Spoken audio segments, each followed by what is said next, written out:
जय बजरंगबली। आज हम इस कड़ी में रामायण के एक ऐसे प्रसंग का रहस्य बताने जा रहे हैं जिसका संबंध आज के वर्तमान समय में हम सबके जीवन में भी जुड़ा है और उससे हर कोई भुक्तभोगी भी है। जी हाँ, आज हम जानेंगे भूत प्रेत की पूजा करने और कराने वाले सोखा और डायन के मरणोपरांत होने वाली अधम पतित गति का रहस्य, जिसका वर्णन रामायण में भी मिलता है। आप देख रहे हैं धर्म रेखा।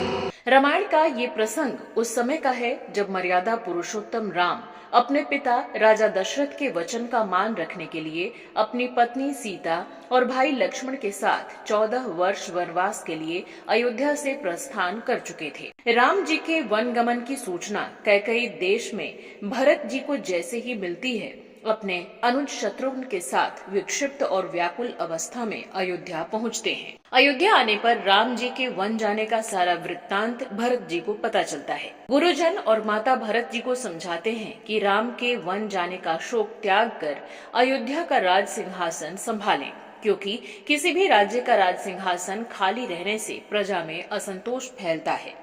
भरत जी गुरुजन और माताओं के ऐसे वचनों को सुन विलाप करते हुए कहते हैं, इस सिंहासन पर सिर्फ और सिर्फ हमारे भैया प्रभु श्री राम का अधिकार है।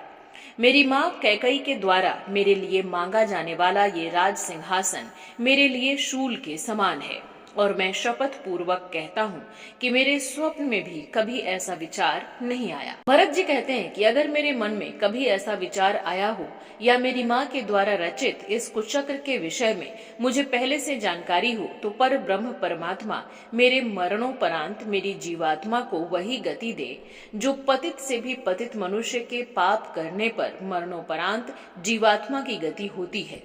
और इसी क्रम में आगे इन्हीं पतित पापियों की गिनती में एक गिनती भरत जी भूत प्रेत की पूजा करने और कराने वाले सोखा और डायन का भी करते हैं। उनके संदर्भ में भरत जी कहते हैं, जिसका उल्लेख रामचरितमानस में अयोध्या कांड के 167वें दोहे में मिलता है।